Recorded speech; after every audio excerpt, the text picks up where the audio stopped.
La seconde partie de notre débat consacrée ce soir aux chrétiens d'Orient, des chrétiens qui sont victimes de persécutions. On en a parlé tout à l'heure, en Égypte, en Syrie ou encore en Irak. Alors ces chrétiens d'Orient ont-ils encore un avenir? Comment réconcilier islam et chrétienté? On en parle avec nos invités. Mais avant cela, j'aurais qu'on regarde, si vous le voulez bien, ce reportage d'Adel Gastel qui a rencontré des chrétiens d'Irak qui ont fui le pays. Certains d'entre eux, notamment après l'attaque contre une église de Bagdad le 31 octobre 2010. Adel Gastel les a retrouvés. Ils sont désormais réfugiés en France. Voyez tout de suite l'extrait de son documentaire intitulé « Les chrétiens en terre d'islam ». Ce terrorisme ne nous fait pas peur. Nous sommes Irakiens. Nos parents et nos arrière-grands-parents ont été élevés sur cette terre. Nous vivions dans la paix et l'amour avec nos frères musulmans. C'est donc un exil temporaire qu'a choisi le curé Raphaël. En France, entouré par les membres de sa communauté, il continue à prêcher comme il le faisait en Irak. Ils peuvent nous disperser partout dans le monde, mais nous resterons chrétiens. Gare à nous si nous perdons notre foi et notre amour de Dieu. N'ayez pas peur de ceux qui nous tuent, nous persécutent et nous agressent. Jésus est plus fort que tout.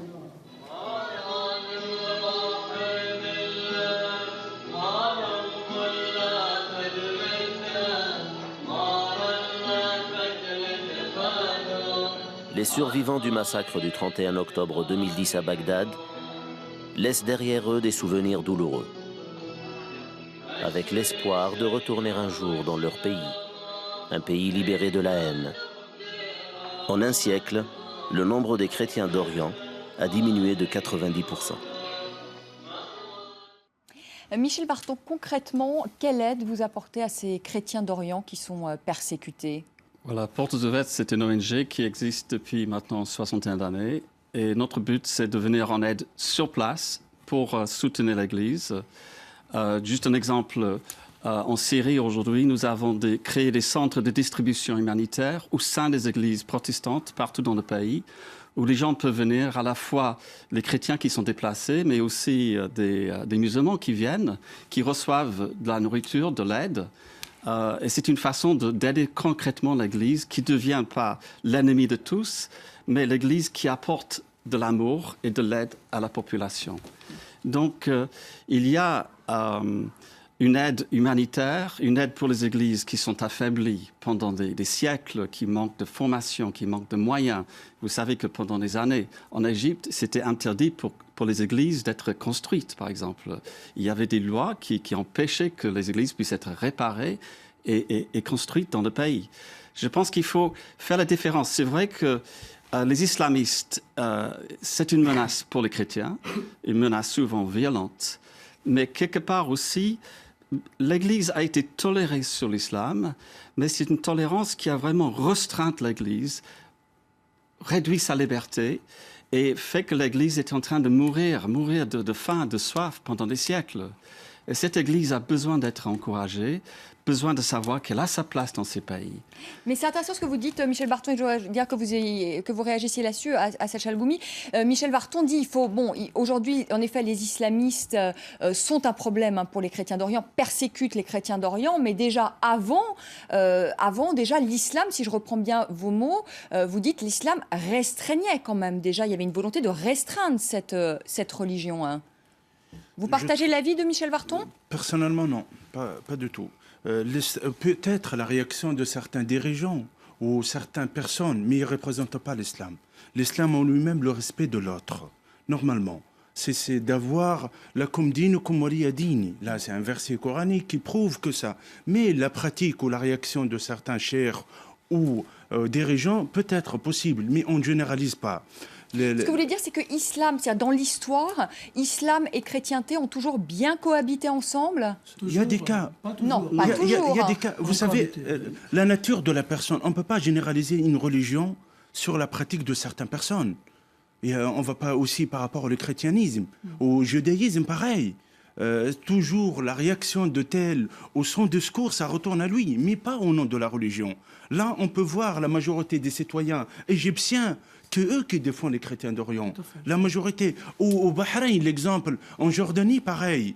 Mais il reste une minorité. Et vous savez, ces islamistes, ou je préfère les extrémistes ou le fou d'Allah, c'est là, nous sommes les premières victimes, otages, qui essaient de torturer, tuer des attentats dans une mosquée, des mosquées sunnites, chiites, tout ça. Oui. Mais comment on peut aider? Moi, je trouve que, comme il a dit au reportage, nous sommes des citoyens irakiens. C'est ça important. Ce sont des citoyens égyptiens avant tout, quels que soient chrétiens ou musulmans. Il ne faut pas que le phénomène de la religion devienne le premier avant leur citoyenneté. Jean Maher, vous êtes d'accord avec ce que vient de dire Hassan Chalgoumi? Oui. Finalement, islam et chrétienté ont toujours bien fonctionné, ont bien cohabité ensemble. Je disais... Parce que je vous sentais quand même un peu douter quand même un peu de ça. Sur 1400 ans, il y a eu des hauts et des bas. Et il faut le savoir. Il y a eu des gens... parce que aujourd'hui, on parle des islamistes. Aujourd'hui, c'est vraiment les islamistes radicaux en groupe, les djihadistes, etc., qui vraiment n'appliquent pas la bonne partie de l'islam. Mais il y a aussi la politique. Avant ça, il y avait Hosni Moubarak qui était au pouvoir. C'était une dictature laïque et les Coptes n'étaient pas très bien traités non plus. Hein. C'est vrai. Sous Nasser non plus. C'est vrai. Seulement, on sortait aussi de 150 ans d'égalité totale entre les chrétiens et les musulmans. Depuis Mohammed Ali, 1800 jusqu'à 1952, la révolution de Nasser. Il se fait que la révolution de Nasser, il a travaillé avec les frères musulmans. Sadat pareil, et Moubarak a combiné à sa façon. Donc, on a 60 ans, vraiment, de mauvaises situations pour les chrétiens qui ont succédé à 150 ans d'égalité totale. Donc, ce qui est souhaitable aujourd'hui avec ces musulmans qu'on appelle libéraux, qui ont mis une belle constitution où ils donnent le droit aux chrétiens comme aux musulmans, j'espère que ça va être appliqué dans la pratique quotidienne. Oui, voilà, c'est ça, parce qu'il y a ce qui est écrit dans la Constitution et puis après, il y a ce qui se passe sur le terrain. Exactement, sur le terrain. Je pense qu'il faudrait retrouver cette égalité totale que l'Égypte a vécue pendant 150 ans, entre 1800 et 1950. Michel Barton, vous voulez ajouter quelque chose? Une chose qui serait très importante, ça serait de confirmer qu'un musulman qui choisit de devenir chrétien, parce qu'il y en a partout au Moyen-Orient, a le droit de quitter l'islam et devenir chrétien et vivre en tant que chrétien. Parce que c'est ça le segment de la population qui sont les plus persécutés aujourd'hui. Ce sont les musulmans qui choisissent de devenir chrétiens et qui veulent vivre leur foi et qui vivent une opposition à la fois de la famille, de la commune, du village. Mais ils sont nombreux, ceux-là, quand même. Si, oui. En Égypte, ils sont très nombreux. Ah, ils sont très nombreux. Ils sont très nombreux, mais ils se cachent. Ils disparaissent, même sous Moubarak, Absolument. dans les postes de police. Oui. Ils étaient tabassés, ils disparaissaient. La seule façon pour eux de survivre, c'était de fuir le pays. Je connais personnellement Maher Gohari parce qu'il a profité de la révolution pour quitter le pays. Il est allé en Syrie. Il a atterri à Paris. Je l'ai aidé. Et maintenant, il se trouve aux États-Unis. Mais là, ils ont arrêté Mohamed Hegazi. Pardon, excusez-moi de le dire. Mohamed Hegazi, qui s'est converti au christianisme, c'est le premier qui a osé aller au tribunal pour dire « Je suis devenu chrétien, je veux que vous changiez. » Malheureusement, sur la carte d'identité, on met la religion. Je demande qu'on enlève le mot musulman et qu'on mette chrétien. Eh bien, ça a été refusé, bien sûr, et puis il est parti en cachette. Il vient d'être arrêté sous prétexte qu'il fait de la prédication et qu'il essaye d'évangéliser les musulmans. Je ne sais pas qu'est-ce qu'il va devenir. Marek Alter, comment réconcilier justement chrétienté et islam?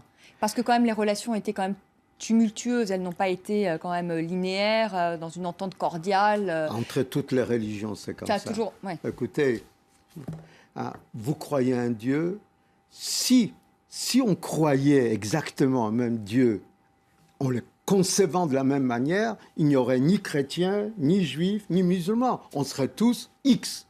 Or, en étant ce qu'on est, on se différencie de l'autre. Alors, il y a toujours un moment donné, dire, est-ce que toi tu as raison ou moi j'ai raison?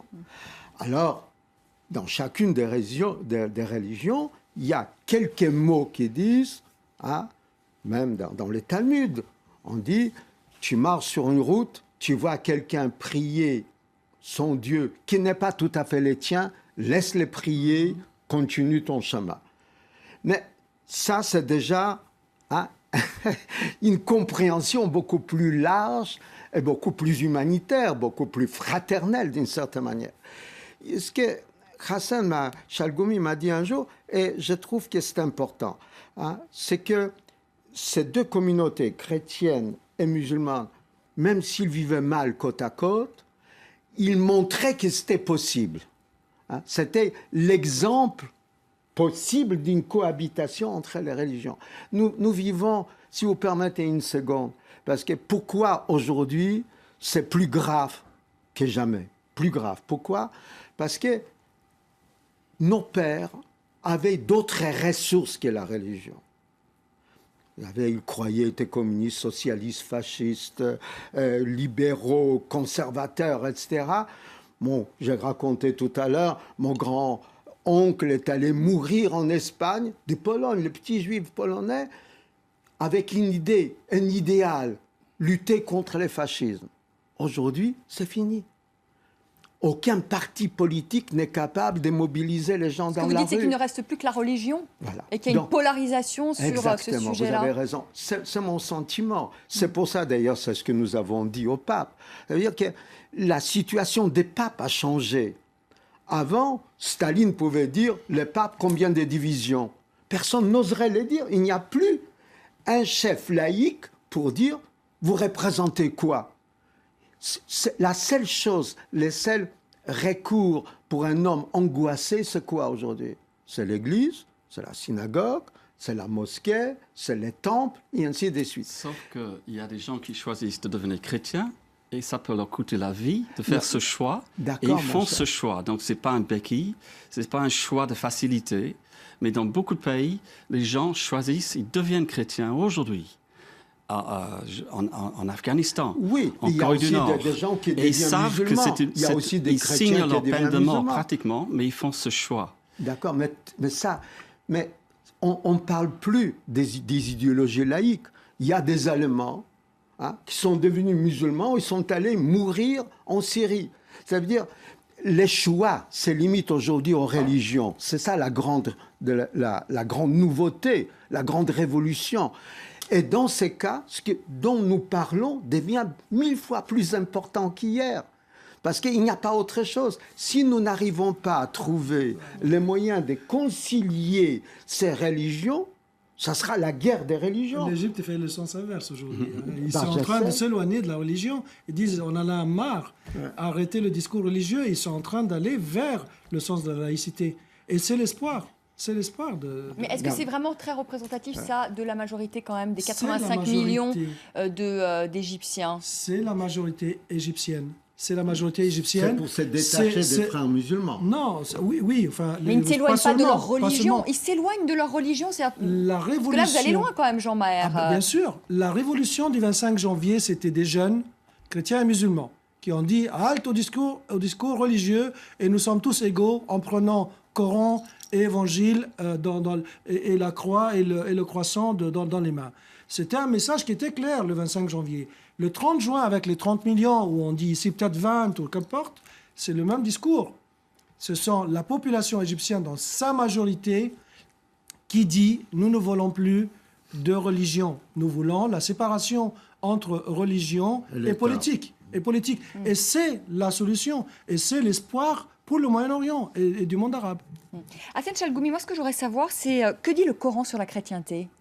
Peu de respect. Vous savez, ma chère fille, la première, le nez s'appelle Myriam, Marie. Et elle part avec moi dans quelques semaines pour visiter le lieu de la naissance de Marie. Et mes enfants dans une école catholique. Vous voyez, tout ça, je l'ai inspiré d'où? Je l'ai inspiré du Coran. Il y avait une très belle sourate, elle parle de Marie et de Jésus. Ils savent très bien, mon ami qui parle arabe, les chrétiens d'Orient, tout ça. On parle de la liberté de conscience.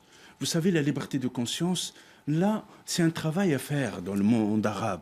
C'est à nous de le travailler. Par des lois, oui, de travailler par des conférences. Grâce à ça, comme il y a des citoyens français ou allemands ou ailleurs chrétiens qui deviennent des musulmans par liberté de choix, on ne peut pas obliger quelqu'un de choisir sa religion. Il est libre. Comme le calife Omar, il a dit, l'être humain, il est né libre et qu'il reste libre. Ça, c'est notre combat à nous.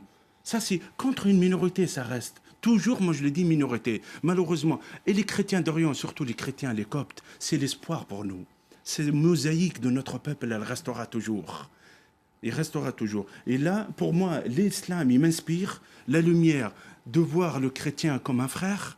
Mes professeurs, les professeurs de mes enfants, ce sont des sœurs et du monde chrétien. Je trouve que c'est grâce à ça. Est-ce que vous êtes représentatif, Hassem Chalgoumi, aujourd'hui de votre communauté? La majorité pense à ça. Vous savez, 40% des écoles catholiques en France, ce sont des confessions musulmanes. Et j'espère que aussi les écoles juives aussi en France, elles ouvrent aussi au monde musulman pour montrer cette beauté. Et comme je le dis au président israélien, vous savez, monsieur le président, quand il y a un Shlomo à côté d'Abdel à l'école, ça c'est le récit d'un peuple. Et c'est comme ça, dans l'école catholique, quand vous trouvez ma fille Myriam assise à côté de Sarah ou Michel ou telle fille, c'est ça l'avenir. Et c'est comme ça, nous, on peut donner aux chrétiens d'Orient aussi un exemple et eux, il restera toujours l'espoir pour nous. Moi, je vous propose d'écouter le chef de la diplomatie française, Laurent Fabius. C'était le 1er octobre à l'Assemblée nationale. Les chrétiens d'Orient, partout d'ailleurs, non seulement sont menacés, mais sont pourchassés, liquidés. Et c'est quelque chose qui, non seulement ne peut pas être accepté par la France, compte tenu de sa tradition, mais ne peut pas être accepté par la conscience universelle. La France défend partout la liberté de culte, la liberté de religion, elle défend partout les minorités et aucune raison ne pourra lui être opposée. C'est pour nous un principe qui ne peut pas souffrir de transaction. Jean-Maher, vous vous sentez soutenu? Est-ce que la communauté chrétienne d'Orient se sent soutenue par le gouvernement français ou par les gouvernements occidentaux? Vous vous sentez au contraire abandonné? Absolument pas. Absolument pas. Je suis content d'entendre Laurent Fabius qui a dit ça le 7 octobre. Mais ça, c'était suite, pardon, le 1er octobre. C'est François Hollande qui en a parlé le 7 octobre. Tout à fait. Mais cela a été une suite à une action qui s'appelait les chrétiens d'Orient en danger, la coordination. Et il y a eu Claude Goasguen qui a posé une question écrite à M. Laurent Fabius parce qu'on entendait un bruit qui était vraiment grave. On entendait un bruit que la politique était de dire aux chrétiens d'Orient, vous n'avez plus votre place, il y a trop de djihadistes, quittez votre pays et nous allons vous ouvrir les frontières. Et même demander au Parlement européen, enfin à l'Union européenne, de dire il faut accueillir les chrétiens parce qu'ils n'ont plus de place là-bas. C'était grave. Et là, ça aurait été vraiment l'incitation à encore liquider et à encore faire partir les gens. Et ce que je trouve un peu dommage, c'est que ça soit que Laurent Fabius soit, ce qu'il a dit, soit une réaction à une action des chrétiens d'Orient qui disent quelle est la position. Alors moi, nous, ce qu'on souhaite quand même de la France, c'est dépasser le déclaratif. Que ce soit Laurent Fabius ou M. le Président Hollande, et qu'on voit des actions. Qu'est-ce que concrètement la France fait? Il y a aussi Sarkozy. Mais qu'est-ce que vous attendez par exemple de la France concrètement pour qu'elle puisse je vous vais aider? prendre un exemple. Un exemple concret. Un exemple. Là, je vais vous montrer ça. Ça, ce sont les filles. Je ne sais pas si ça se voit bien dans la caméra. On le voit, très bien. Bon, ça, c'était le Figaro Magazine du mois de juillet. Les disparus d'Égypte. Les disparus d'Égypte. Une semaine après, ça, c'est oui, Marie-Claire. Bon, voilà, les disparus d'Égypte aussi. Ce sont des reportages sérieux. Racontez-nous rapidement, Jean-Maher. Rapidement, il s'agit de kidnapper des filles entre 12 et 17 ans, de les convertir à l'islam par force, de les marier par force et de ne plus jamais les voir. Voilà. Donc, si la France, droits de l'homme, veut faire quelque chose, j'en ai parlé, il y a même un député au sein de l'Assemblée nationale qui a écrit à Valérie Terviéler pour lui demander de faire quelque chose. Alors, que la France fasse quelque chose là-dessus. Ce que vous dites, c'est qu'en fait, la France devrait faire pression donc, sur les gouvernements? La France est le pays du droit de l'homme. Donc elle doit faire pression sur les gouvernements égyptiens? Ce n'est pas nécessairement une pression. Moi, je demande d'abord au gouvernement égyptien de s'en occuper. Première demande. Deuxième demande, dans le cadre de la non-ingérence et dans le cadre du respect des droits de l'homme, que la France puisse inciter, et non pas faire pression, mais inciter le gouvernement égyptien à arrêter un seul de ce kidnappeur et le ramener en justice. Un seul, parce qu'il n'y en a aucun pas qui est ramené en justice. Pas d'impunité pour ces crimes. Michel Varton, on arrive bientôt au terme de cette émission. Quel avenir justement pour ces chrétiens d'Orient? Ils sont menacés. Il y a 100 ans, les chrétiens faisaient 15% de la population du Moyen-Orient. Aujourd'hui, 6%. Et on estime dans 10 ans, ça serait 3%. C'est une église qui existe depuis l'époque de Jésus-Christ, qui a le droit d'être là. Quand j'étais récemment à Beyrouth, les chrétiens disaient « Nous sommes d'abord syriens et ensuite chrétiens. Parce que c'est notre pays, nous sommes nés en Syrie, nous avons le droit de vivre là. C'est pareil pour les chrétiens coptes et tous les chrétiens du Moyen-Orient. Et quoi qu'il arrive, quelle que ce soit la solution diplomatique pour les conflits, il faut que l'Église puisse vivre, survivre, et que tout le monde peut changer de religion à son gré, à son choix, pour que les musulmans puissent devenir chrétiens et un chrétien puisse devenir musulman. Hassan Chalgoumi, quel avenir pour ces chrétiens d'Orient? Est-ce que vous êtes plutôt optimiste ou vous voyez plutôt un avenir sombre pour eux? Premièrement, je le souhaite joyeuse fête Noël. C'est de paix et de sérénité en Égypte, en Irak, en Syrie, partout, que les chrétiens ils peuvent vivre leur foi avec côté de leurs frères musulmans, côté des mosquées, leur avenir dans leur pays d'origine. Des fois, on déménage et on part à l'étranger, question d'économie des fois. Il faut le dire, ça. C'est très important. Il n'y a pas que les choses qui sont négatives. Et en même temps, on combat tous contre l'intégrisme. Avoir cette modernité, avoir tout ça, on est là. Et où je le dis, comme on l'a dit au pape à Rome, si vous abandonnez les chrétiens d'Orient, j'ai peur que vous abandonnez les musulmans de l'Europe demain. Oui, parce que ce qui est intéressant aussi, Hassan Chalgoumi, c'est que finalement, si on n'intègre pas bien, nous aussi, l'islam en Occident, comment demander finalement, en terre d'islam, eh bien, d'intégrer aussi la chrétienté? C'est-à-dire qu'il faut que ça se fasse dans les deux sens, qu'il y ait un effet de miroir aussi. Hein. Et ça, c'est très important, non? Absolument. Vous savez, je le dis aux musulmans au Monde-Orient, en Égypte, en Syrie, ailleurs. Regardez l'exemple de la France. Il y a presque 2000 lieux de prière. Ils ne nous interdisent pas des mosquées. Vous voyez autant de choses. Pourquoi en Égypte on interdit? C'est pas normal. Ni l'islam, ni la démocratie. Ça, moi, je trouve, c'est à nous de ramener l'exemple, à nous d'exporter cette amitié, ces valeurs, et d'aller vers eux et de dialoguer dans un sens très positif et humain. Marek Alter, le mot de la fin, quel avenir pour ces chrétiens d'Orient? Peut-être un message d'espoir ce soir, hein? Bah oui, on est obligé. On est obligé. On est obligé, bien entendu. Nous, ce qu'on essaie de faire avec mes amis, qu'ils soient musulmans, chrétiens, juifs, c'est montrer que c'est possible. C'est donner des exemples. C'est ainsi qu'on est allé en Israël ensemble voir les papes. Et nous allons bientôt en Égypte, justement, voir aussi bien soutenir la communauté copte, des musulmans, des imams de l'Europe, avec un juif, que je suis. On verra aussi les chefs de l'armée, général Sissi. On verra aussi les mouftis d'Al-Azhar, ça veut dire la plus haute personnalité de l'islam, pour montrer que c'est possible. Hein? Nous ne sommes pas obligés de lire le même texte. Chacun entre nous prie Dieu dans une autre langue. Et pourtant, c'est le même entre nous. À partir du moment où on dit qu'il y a un, il ne peut pas y avoir 10. Donc, on prie le même Dieu dans une autre langue. Mais pourquoi pas? Mais montrer que c'est possible. Et je pense, c'est un combat aujourd'hui. C'est un vrai combat. Vous avez bien fait d'organiser ce débat. Et j'espère que ce combat-là, nous allons le gagner ensemble. Merci pour ce message d'espoir. Et on souhaite évidemment un joyeux Noël à tous les chrétiens du monde entier qui fêtent Noël. Merci à tous les quatre d'avoir participé à ce débat. Merci à vous de l'avoir suivi. Très belle soirée. À bientôt.